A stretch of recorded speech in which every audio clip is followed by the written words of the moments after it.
वैया का नस्ताइन। अल्लाह तेरी इबादत करते हैं और अल्लाह तेरे से मदद मांगते हैं। और किसी इंसान या किसी मुल्क के सामने हम सजदा नहीं करते। हम आजाद कौम हैं। हमारा कलमा हमें आजादी देता है, ला इलाहा इल्लल्लाह। मेरे अटक के नौजवानों और बुजुर्गों, और मैं आज खास तौर पे खराज तहसीन पेश करना चाहता हूं अपनी बहनों को जो भरपूर तरीके से उन्होंने शिरकत की। ये जो मेरे पाकिस्तानियों, ये जो अब वक्त सामने आ रहा है, ये हमारी हकीकी आजादी की जंग है।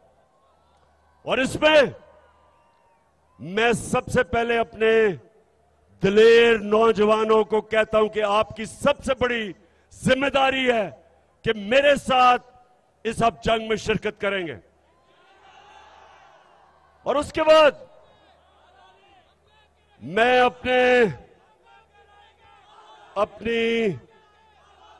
अपनी ख्वातीन को, अपनी बहनों को, सबको कहता हूं कि आपने शिरकत करनी है। जिस तरह तहरीके पाकिस्तान में हमारी ख्वातीन ने शाना बशाना हमारे मर्दों के साथ उस तहरीक में शिरकत की थी। मेरे पाकिस्तानियों, ये हमारे मुल्क पे एक फैसला कुन वक्त है। बहुत बड़ा फैसला होने जा रहा है कि क्या हम एक आजाद मुल्क बन के रहेंगे या ये अमरीकनों के गुलामों की गुलामी करेंगे। ये फैसला कुन वक्त है। मैंने फैसला किया है कि ये पॉलिटिक्स नहीं, ये जहाद है। मैंने ये फैसला किया कि मैं किसी सूरत, जब तक अल्लाह ने मुझे जिंदा रखा, मैं कभी इन चोरों को, डाकुओं को, गुलामों को कभी कबूल नहीं करूंगा। अल्लाहू अल्लाहू अल्लाहू अल्लाहू अल्लाहू अल्लाहू। ये ज़मीं जब न थी, ये जहां जब न था। मेरे पाकिस्तानियों, मेरे अटक के गयूर शहरियों, और खास तौर पे मेरे दिलेर नौजवानों, अब सब तैयारी करो। और मैं सबसे पहले आपको यह बताना चाहता हूं कि क्यों हमने अपनी आजादी की जंग लड़नी है। देखें, दो तरह की गुलामी होती है। नौजवानों, अब मेरी गौर से बात सुनना है, और खास तौर पर बहनों, क्योंकि आपने अपने बच्चों को इस चीज ये बात बतानी है। जिस तरह मेरी वालदा ने मुझे बताया जब मैं छोटा था, कि उन्होंने मुझे एहसास दिलवाया कि मुझे कहती, तुम्हें पता नहीं कि गुलामी क्या होती है। तुम खुशकिस्मत हो कि आजाद पाकिस्तान में पैदा हुए। हम एक गुलाम हिंदुस्तान में पैदा हुए थे। और गुलामी यह है कि जो पाकिस्तान और हिंदुस्तान था, यहां के लोग ऊपर नहीं जा सकते थे क्योंकि ऊपर अंग्रेज बैठा था। हमें अंग्रेजों की जंगें लड़नी पड़ी। लाखों लोग हिंदुस्तान से पहली जंग अजीम में कुर्बान हुए, अंग्रेजों की जंगों में, और फिर दूसरी जंग अजीम में यहां से लाखों लोग जाके अंग्रेज की जंग में मरे। और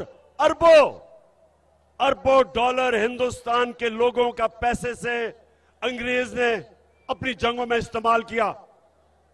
यह है जबकि एक कब्जा करके आपके ऊपर लोग गुलाम करते हैं। लेकिन दूसरी गुलामी कि जब हमें हुक्म मिला एक अमेरिका से हुक्म आया जनरल मुशर्रफ को कि तुम अगर हमारी जंग में शामिल नहीं होगे तो हम तुम्हें बम मार के तुम्हारा मुल्क तबाह कर देंगे। अंग्रेजी में उसने कहा we will bomb you into stone age. तो क्या हुआ? बदकिस्मती से उस वक्त जो हमारे मुल्क का सरबराह था उसने अपने लोगों की दिफा नहीं की, घुटने टेक दिए और हमें फतह किए बगैर हमें अमेरिका की जंग में ले गया। हमारे 80,000 लोग उस जंग में कुर्बान हुए। 3 गुना हमारे फौजी अमेरिका से 3 गुना ज्यादा हमारे फौजी अमेरिका की जंग में कुर्बान हुए। 100 अरब डॉलर से ज्यादा पाकिस्तान का पैसा खर्च हुआ उस जंग पे। 2 किस्म की गुलामी, एक को कहते हैं कॉलोनियलिज्म, जब आपके ऊपर फतह करके एक मुल्क हावी हो जाता है, जो अंग्रेज की गुलामी थी। और दूसरी को कहते हैं पाकिस्तानी और नौजवानों नियो कॉलोनियलिज्म, के फतह किए बगैर आपको गुलाम बना लेते हैं। और ये हमारी बदकिस्मती कि हमारे मुल्क ने जब से हम आजाद हुए और जब से हमारा अजीम लीडर कायदे आजम, जो एक गुलाम हिंदुस्तान में एक आजाद इंसान था, जो मेरा लीडर था, जो हमेशा हम उसको लीडर मानेंगे, ईमानदार था, दिलेर था और आजाद था, खुददार था। उसके बाद कभी इस मुल्क ने, कभी भी हमारे मुल्क ने, सिवाय छोटा सा वक्त था कि भुट्टो ने कोशिश की, जुल्फिकार अली भुट्टो ने, कि पाकिस्तान आजाद फॉरेन पॉलिसी बने, हमेशा हमें हुक्म मिलते थे, हम अपनी आजाद फॉरेन पॉलिसी नहीं बनाते थे। और आजाद फॉरेन पॉलिसी का मतलब कि वो फॉरेन पॉलिसी जो अपने लोगों के फायदे में होती है, जिधर आप अपने आप को दूसरे मुल्क के लिए कुर्बान नहीं करते। तो जब मुझे आपने इक्तदार में भेजा तो मैंने हमेशा आपसे वादा किया था कि ना मैं कभी किसी को सामने झुकूंगा और ना आपको कभी किसी के सामने झुकने नहीं दूंगा। तेरा पाकिस्तान है, ये मेरा पाकिस्तान है। तेरा पाकिस्तान है, ये मेरा पाकिस्तान है। इस पे दिल कुर्बान, इस पे जान भी कुर्बान है। वो इस पे दिल कुर्बान। तो फिर क्या हुआ? हमारे यहां जो इस मुल्क में करप्ट तरीन टोला, जो बाद में जिनको मैं 3 स्टूजेस कहता था, एक था इस मुल्क का, अब मैं क्या करूं, मुल्क की सबसे बड़ी बीमारी जरदारी, एक तो वो था, और 2 भाई जो 30 साल से इस मुल्क को लूट रहे हैं। एक बाहर बैठा हुआ, वो बाहर बैठ के पाकिस्तानी फौज को बुरा भला कहता है, और छोटा भाई जो भी बूट देखता है पॉलिश करने शुरू कर देता है। ये 2 भाई, और फिर तीसरा कौन है?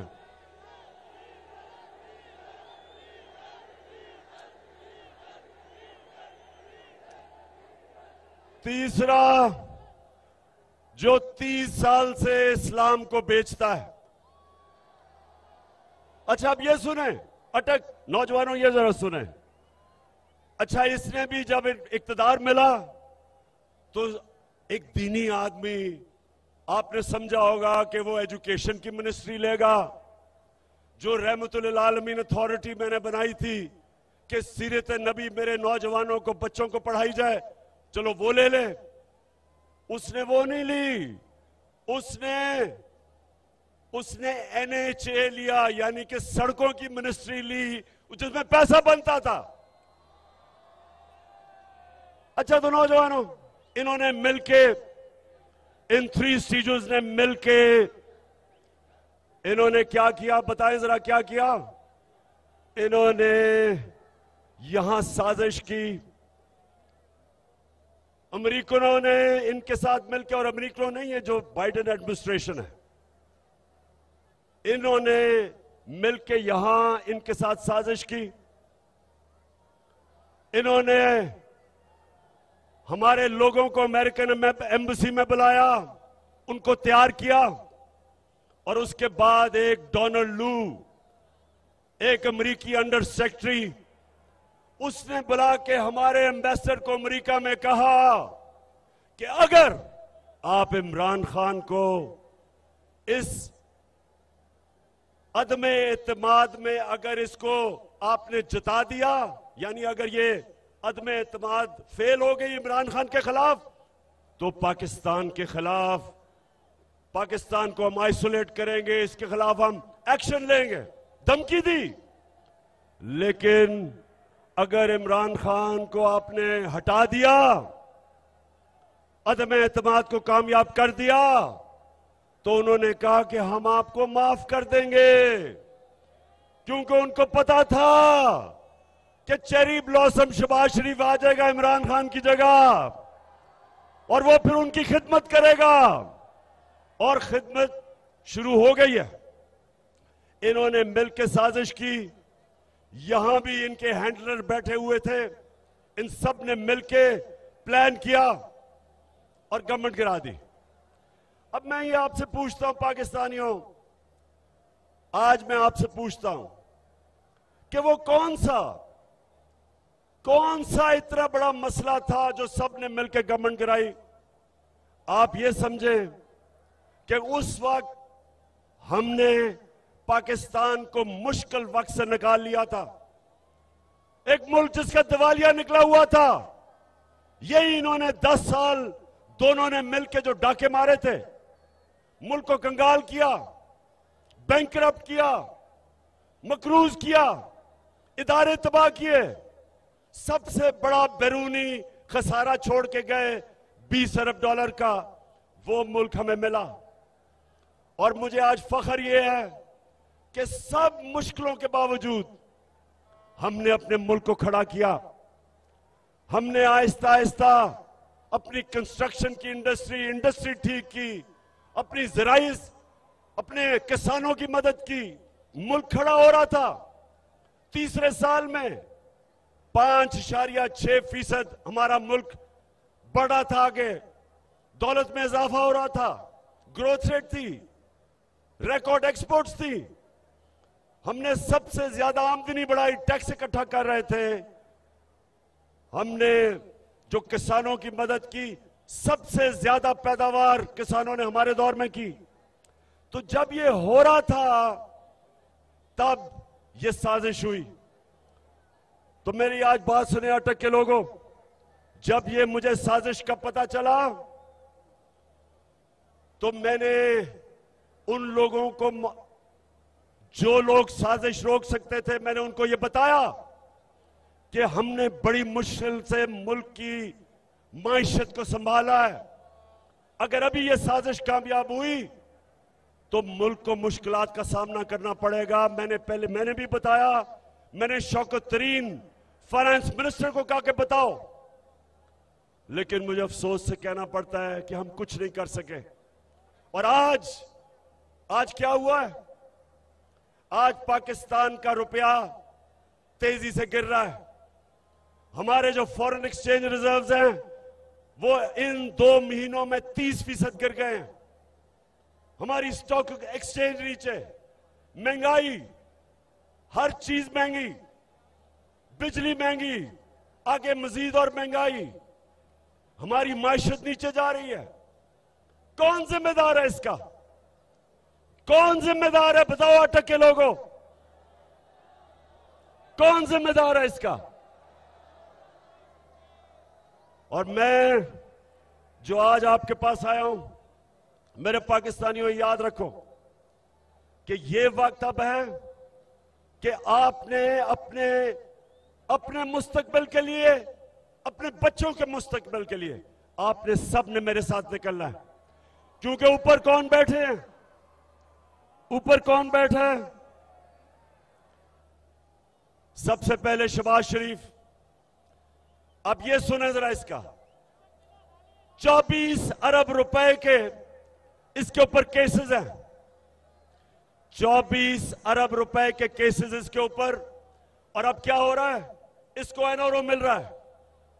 एफआईए जो इसके ऊपर, जिसने उसके ऊपर केस बनाए थे, अब एफआईए सारे केस खत्म कर रही है। आसिफ जरदारी जिसके ऊपर अरबों रुपए के केसेस नैब में, आसिफ जरदारी कहता है कि नैब में मैं इस्लाहात करूंगा। पाकिस्तानियों, ये है क़यामत की निशानी कि आसिफ जरदारी नैब की इस्लाहात कर रहा है। अब सोचें कि वो लोग जिन्होंने मुल्क को लूटा था, आज वो ऊपर बैठ के सबसे पहली चीज कर रहे हैं, अपने केस खत्म कर रहे हैं। जो इंटीरियर मिनिस्टर है वो कातिल है, 18 कत्ल किए हुए हैं। वो जो अभी गए हैं लंदन में मिलने गए हैं नवाज शरीफ को, वो सजा याफ्ता है, उसको सजा मिल चुकी है। वो भगौड़ा है, भागा हुआ है। उससे प्राइम मिनिस्टर जाके मुल्क के फैसले कर रहा है।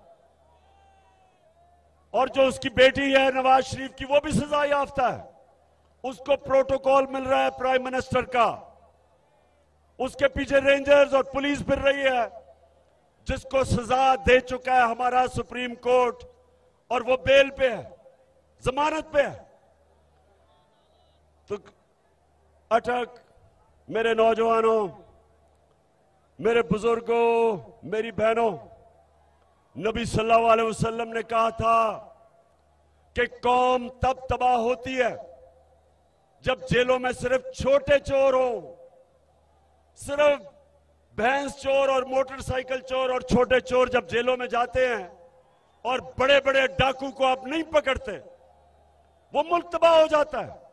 ये आपके सामने मुल्क तबाही की तरफ जा रहा है।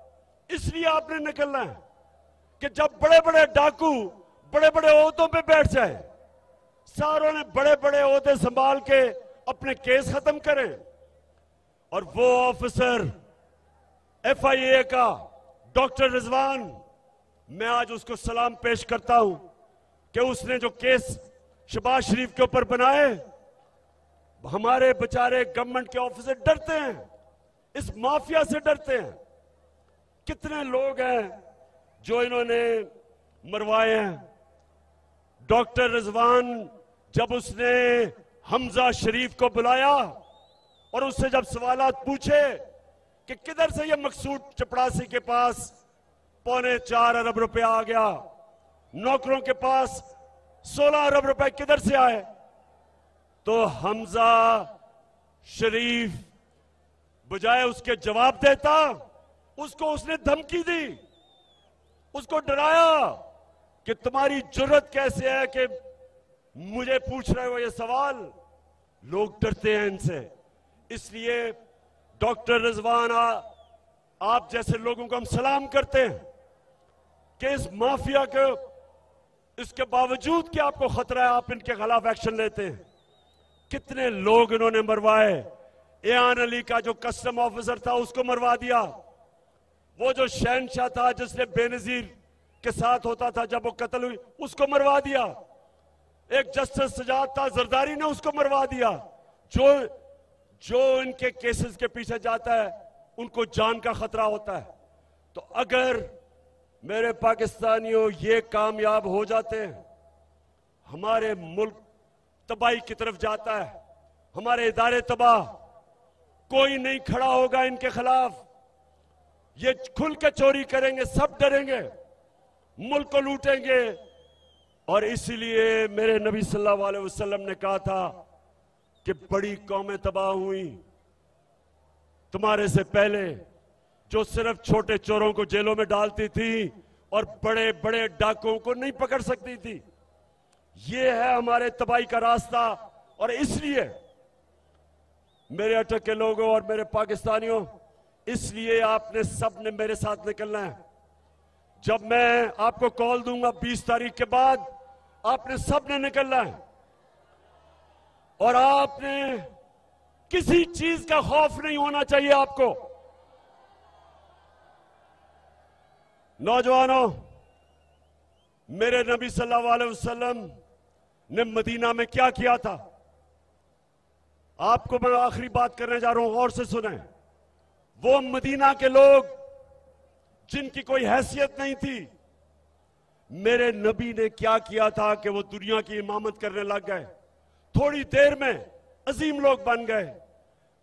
मदीना के लोगों की मेरे नबी सल्लल्लाहु अलैहि वसल्लम ने खौफ की जंजीरें तोड़ दी, उनके खौफ खत्म कर दिए। खौफ की जंजीर जो इंसान को ऊपर नहीं आने देती, उसकी परवाज ऊपर नहीं जाती। डरे हुए लोग कभी आजाद नहीं होते। जब उन्होंने उनकी खौफ की जंजीरें तोड़ी, वो लोग अजीम लोग बन गए। आपके सबको समझना चाहिए कि ये जो आप आजादी की, हमारी हकीकी आजादी की जो हमारी तहरीक है, अपने खौफ खत्म कर दें। 3 ही खौफ होते हैं इंसान को। मौत, इंसान को सबसे बड़ा खौफ होता है कि मुझे मार ना दें। अल्लाह का हुक्म है कि जिंदगी मौत अल्लाह के हाथ में है।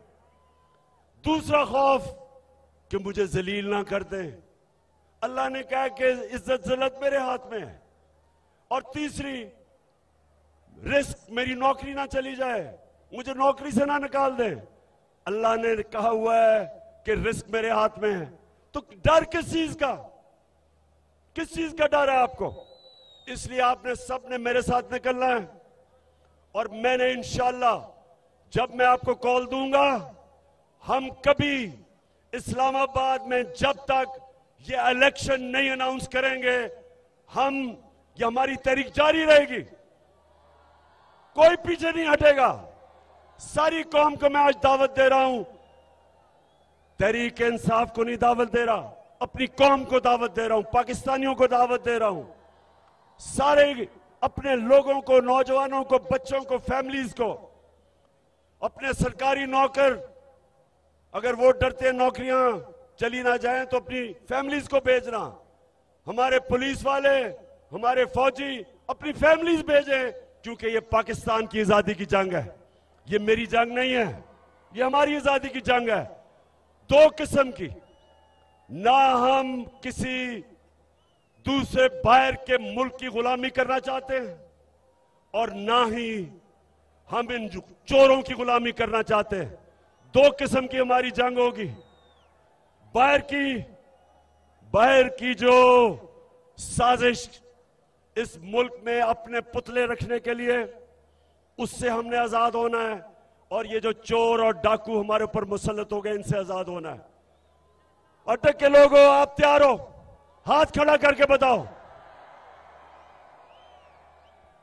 इंशाअल्लाह मैं आप सबको मैं मिलूंगा इस्लामाबाद में। जो इस्लामाबाद नहीं आ रहा है वो अटक में निकलेंगे, लेकिन निकलना हर पाकिस्तान के शहरी ने है।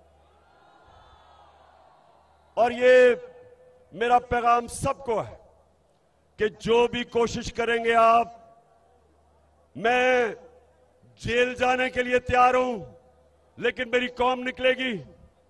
मैं अपनी जान की कुर्बानी देने के लिए तैयार हूं, लेकिन मैं किसी सूरत ना इन चोरों को मानूंगा, ना अमेरिका के गुलामों को मानूंगा।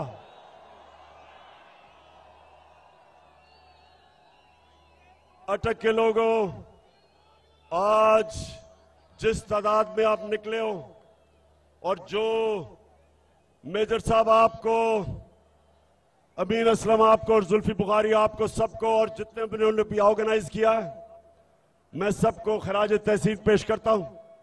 सिर्फ आपने ग्राउंड बोर्ड थोड़ा और पीछे करते तो और लोग आ सकते थे, बाहर भी इतने ज्यादा लोग हैं, लेकिन आज मैं आप सबको खराज तहसीन पेश करता हूं। और इंशाअल्लाह आपकी और मेरी अब मुलाकात इस्लामाबाद में होगी। पाकिस्तान जिंदाबाद।